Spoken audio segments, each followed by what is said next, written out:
कंस ने देखा कि भैया व्योमासुर भी मारे गए। कंस ने विचार किया कि अब हमारे पास कोई और उपाय नहीं बचा है, अक्रूर जी को बुलवाया जाए। अक्रूर जी को बुलवाया। कंस का निर्देश संदेश पहुंचा अक्रूर जी के पास कि आज अक्रूर जी को बुलवाया जाए।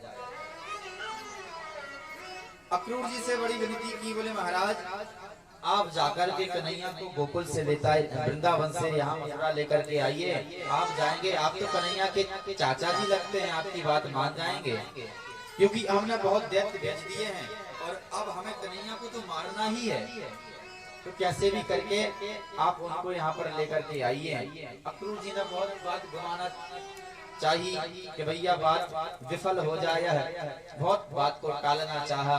कंस ने कहा देखो हम प्रेम से कह रहे हैं कि कृष्ण और बलराम को यहाँ पर लेता हूँ, वरना आप भूल जाएंगे कि आप अक्रूर जी हो। अक्रूर जी ने विचार किया कि भैया मरना तो है ही हमें कंस के हाथों, लेकिन अगर कंस महाराज की कृपा से हम कृष्ण के दर्शन कर रहे हैं तो इन आंखों को तृप्ति तो मिल जाएगी, आंख सजल हो जाएंगे हमारे। अक्रूर जी ने कहा ठीक है प्रभु, हे महाराज कंस महाराज हम जाएंगे, हम लेते आएंगे। अक्रूर जी ने रात्रि में विश्राम किया। ब्रह्म मुहूर्त में जाग करके अक्रूर जी विचार कर रहे हैं कि आज हम मथुरा जाएंगे। अक्रूर पिचताम रात्रि मधुपुरयाम महामती। महामती महान विद्वान अक्रूर जी रात्रि में विचार कर रहे हैं। उसित पारथमास्थाया प्राप्त नंद गोकुलम।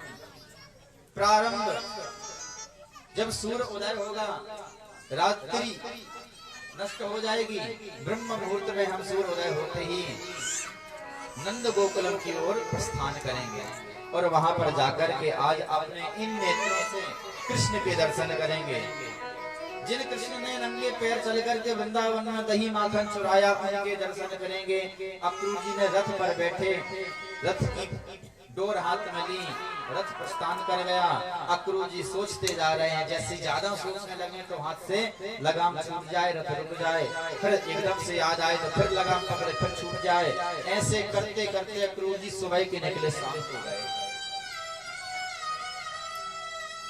वृंदावन मथुरा से ज्यादा दूर नहीं है, 12-13 किलोमीटर के फर्क है। लेकिन आज जब अक्रूर जी यहाँ से निकले, सुबह के निकले, शाम को पहुंचे गोधूली मेला में। अक्रूर जी विचार कर रहे हैं कि जिन प्रभु के चरणों की धूली से अहिल्या तर गई, जिन प्रभु की चरणों की धूली से अहिल्या तर गई, केवट तर गया, उनका ही अवतार आज कृष्ण के रूप में हुआ है। जिन प्रभु ने अरिष्टासुर बकासुर आदि दैत्यों का उद्धार किया, कालिया का उद्धार किया, कालिया पर जाकर के कृपा करी, आज हम ऐसे प्रभु के चरणों के दर्शन करेंगे। जिन पायन के पादुका नहीं, भरत रहे मन लाए, ते पद आज बिलोकम, इन नयनन अब जाए। बोले उन चरणों की दर्शन करूंगा जिन चरणों की लालसा के लिए भरत ने राज त्याग दिया और प्रभु के चरण में शरणागति ले ली। सुखदेव जी कहते हैं राजा इति संचिन्तयन् कृष्णं सफल्कतयो ध्वनि, रथेन गोकुलं प्राप्तः सूरश्चास्ति कृपः। सायं के वक्त गोधूली बेला में वहां पर पहुंचे, कृष्ण को प्रणाम किया। कृष्ण ने उठा करके गले से लगा लिया, बोले चाचा जी तुम हमारे चाचा हो, हम तुम्हारे भतीजे, तुम हमारे पैर में छूते हो। अक्रूर जी को उठा करके गले लगाया, अंदर ले गए, बिठारा, आसन दिया, पानी पिलाया। आने का कारण पूछा, बोले महाराज किस निमित्त से आपका आगमन हुआ है? वृंदावन में मथुरा में सब खैर कुशल तो है? नंद रानी ने पूछ लिया, अरे अक्रूर जी प्रणाम, आप हमें कृपा करके बताइए हमारी सहेली देवी की ठीक तो है? वसुदेव जी ठीक तो हैं? कंस भैया ठीक तो है? अक्रूर जी ने कहा देवी कंस तो हम यादवों के लिए एक कैंसर की बीमारी के समान है, जिसको एक बार पकड़ ले तो बिना मारे छोड़े ही ना। थोड़ा सा भी अपराध हो जाता है तो कंस पकड़ के जान से मार देता है। नंद बाबा से कहा एकांत में जाकर के कि बाबा तुम्हारे कन्हैया को हम लेने के लिए आए हैं। कंस ने मारने के निमित्त से बुलाया है। नंद बाबा की कंठ अवरुद्ध हो गए, आंखों से आंसू आ गए। बोले ठीक है हम आदेश देते हैं, लेकिन भूल कर भी नंदरानी से मत कह देना। नंदरानी से ये मत कह देना कि मारने के लिए निमित्त से बुलाया, नहीं तो वो अभी मर जाएगी। वैसे भी वृद्ध है, कुछ जीने की जो संभावना है वो भी मृत्यु को प्राप्त हो जाएगी। कन्हैया ने कहा पिताजी सभी वृंदावन वासियों से हम कह देंगे कि आज जाएंगे परसों वापस आ जाएंगे। नंदरानी ने पूछा कन्हैया आज बड़ा खुश दिखाई दे रहा है, कहा क्या बात है, बड़ा प्रसन्न है, कहीं जाने की तैयारी है? कन्हैया ने कहा हाँ माँ, वृंदावन मथुरा में मेला लगा हुआ है, यज्ञ का मेला लगा हुआ है, धनुष यज्ञ हो रहा है, देखने जा रहे हैं। यह बात सुनकर के नंदरानी का कलेजा फट गया। नंदरानी ने कहा यह बात हमें पल्ले नहीं पड़ रही है, निश्चित उस बात को हमसे छिपा रहे हैं। मनसुख के कान में खबर पड़ गई कि भगवान आज चले जाएंगे। मनसुख ने जाकर के सारे नगर में निरोरा पीट दिया। जब सारे नगर में निरोरा पीट दिया, रात्रि का समय था, गोपियां वहां पर रुदन करते हुए आ गई। गोपियों ने अपना कार काज सब छोड़ा और आकर के नंदरानी के महल के सामने रोने लगी। नंदरानी ने उठ करके देखा भैया रात्रि का समय है, किस कारण से तुम आई हो और इतना क्यों रो रही हो? सखियों ने कहा माँ तुम्हें कुछ आभास नहीं है कन्हैया आज चला जाएगा? माँ ने कहा परसों अभी तो जाएगा। गोपियों ने कहा हमें विश्वास नहीं है। नंदरानी ने भी कह दिया विश्वास तो हमें भी नहीं है। नंदरानी की आंखों से आंसू आन पड़े। नंदरानी वहीं पर मूर्छित होकर के गिर गई। गोपियां रोने लगी।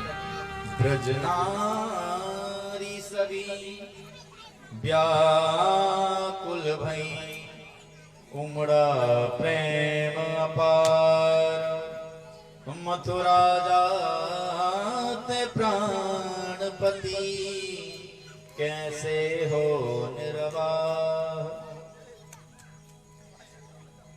अहो विधास्तास्तवना क्वचित् दया, संयोज मैत्रा प्रणयेन देहिना। अरे विधाता तेरे बुद्धि में दया की लेश मात्र भी नहीं है। बुद्धि एक तो हम प्राणियों को एक दूसरे से मिलवा देते हो, जब मिलन अक्सर ज्यादा बढ़ जाता है, हद पार कर जाता है, आप छोड़ देते हो, अलग अलग करा देते हो। विधाता तुम विधाता कहलाने के लायक ही नहीं हो। तेरा खेल भी ठीक बच्चे के समान है। जब बच्चा रेत में खेलता है, रेत को खोदता है, घर बनाता है, और जब मन भर जाता है तो लात मार के ठोकर मार के भाग आ जाता है। ऐसा ही तू है। हम संसारियों को एक दूसरे से मिलवाता है और जब मन भर जाता है तो लात मार के ठोकर मार के दूर कर देता है। सभी गोपियों ने रोका। ब्रह्म मुहूर्त हुआ, भगवान ने सूर्य अर्घ दिया। अक्रूर जी के साथ रथ पर बैठे और जाने के लिए तैयार हुए। गोपियों ने बहुत मनाया। मनसुख आकर के आज खड़ा हो गया, रोने लगा। सभी गोपियों ने समझा अरे कृष्ण मत जा मत जा। कोई मानने नहीं कि अब कृष्ण भगवान मानने के लिए भी तैयार नहीं। कृष्ण ने भी विचार कर लिया था भैया इस कैंसर रूपी बीमारी का हमें निदान करना होगा। तेरी पैया पड़ू कान्हा, ओ तेरी पैया पड़ू में कान्हा,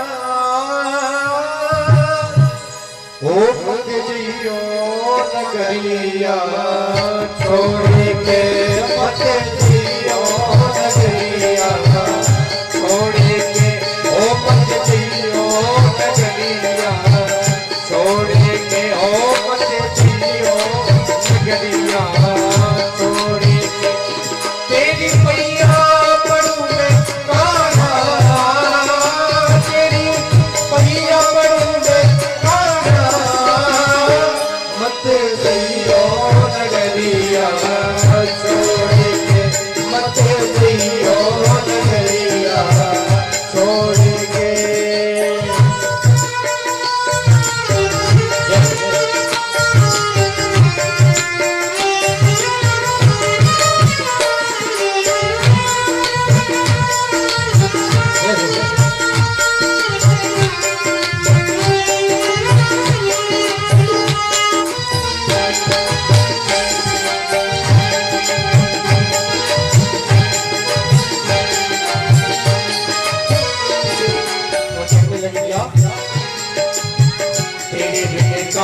मुझे भूख न लागे, तेरे बिना मुझे भूख न लागे, और तेरे बिना मुझे भूख न लागे, तेरे बिना मुझे भूख न लागे, भूख न लागे ना भूख न लागे, भूख न लागे ना भूख न लागे।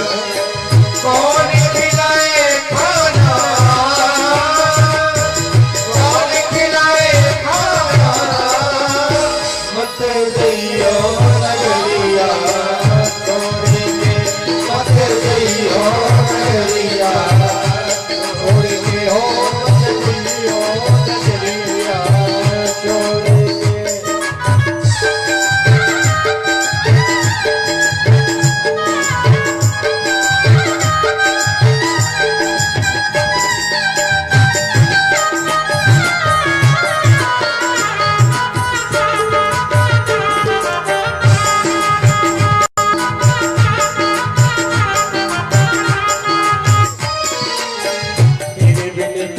मुझे प्यास न लागे, तेरे बिन खाना मुझे प्यास न लागे, तेरे बिन खाना मुझे प्यास